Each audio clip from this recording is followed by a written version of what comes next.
Ia katatitia kuiana shikarata tatikioto iana nea katatata.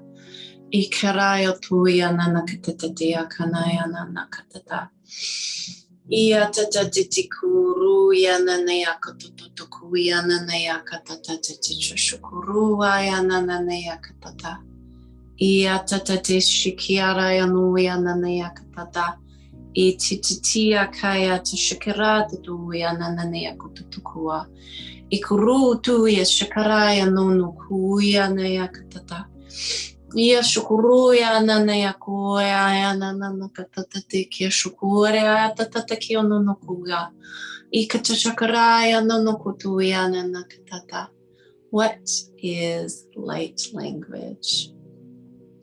Light language is an ancient language that comes in thousands of dialects, and it is something that many humans are remembering. It is not something that you learn, it is something that you remember, and it is often activated in one another through hearing it.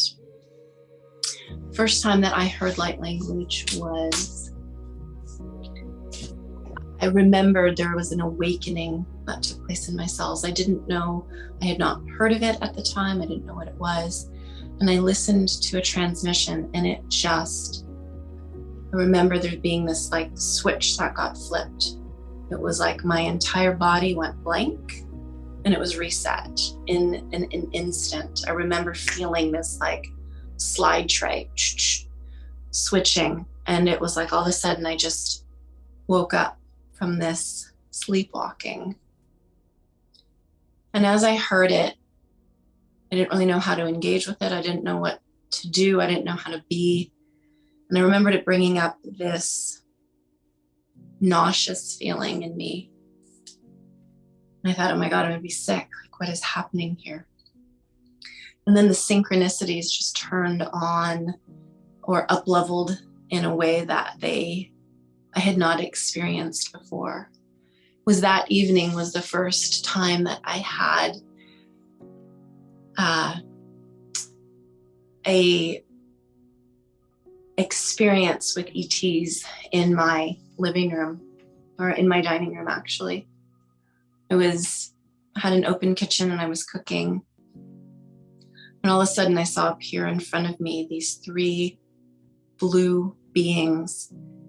And it startled me and I ran out my front door onto the lawn.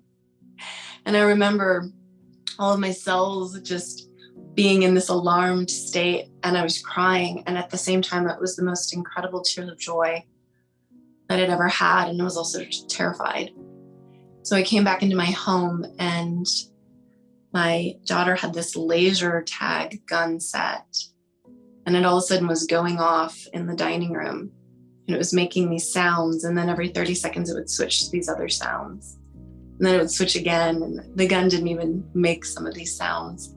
So I'm hearing this laser tag gun, and I'm looking at these 3 beings that looked part human, part ET. And the way that they looked terrified me, but the way that they felt was the most beautiful experience of love that I'd ever felt. So I was really torn in that moment. And it was the next day that I had my first Akashic record reading, which is now what I do for a living as a profession, and a gift to this world is doing Akashic record readings. And as I was in that reading, after my records were opened, the person said, the Pleiadians would like to apologize for you not recognizing them. One of them was you as a Pleiadian, and she was so sure that you would recognize yourself. And that's why they came after you had been attuned to the light language from the day before. The Pleiadian version of you thought this is an ideal time to show up. And I yelled at the reader, I yelled at the Pleiadians through the reading. Well, they were wrong. It was a very bad idea. There's been this ongoing joke since then of my entry point back into my star family was in this very abrupt way, but from which light language really opened that door. I didn't start speaking light language or writing it or signing it for probably another 6 months. But when I heard it, the way it would land on my cells was just the most beautiful, soothing experience that I'd ever felt. It was like I was drinking something up, and I didn't know what it meant yet either. I couldn't discern what the light language content was. But I knew every time that I was hearing it, that it was doing something on a much grander scale than what my mind, my human mind at that point could understand. I felt pretty resistant to speaking light language. I had decided I would draw it. I would draw the symbols. That was going to be my way. Or I would sign it, but I was pretty certain that I was not going to be one who would speak it, because that's just a bridge too far. It was, it's going to make me crazy, or people are going to think I was crazy.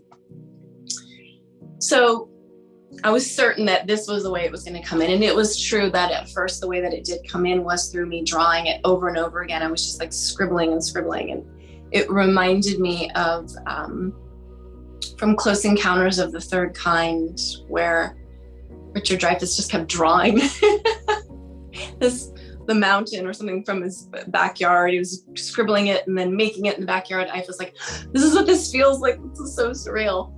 And then I started drawing the symbols over and over, and then I could feel it moving through my hands in a way that I was not doing. I was simply being of it. And then I could feel this lump in my throat that just would not go away.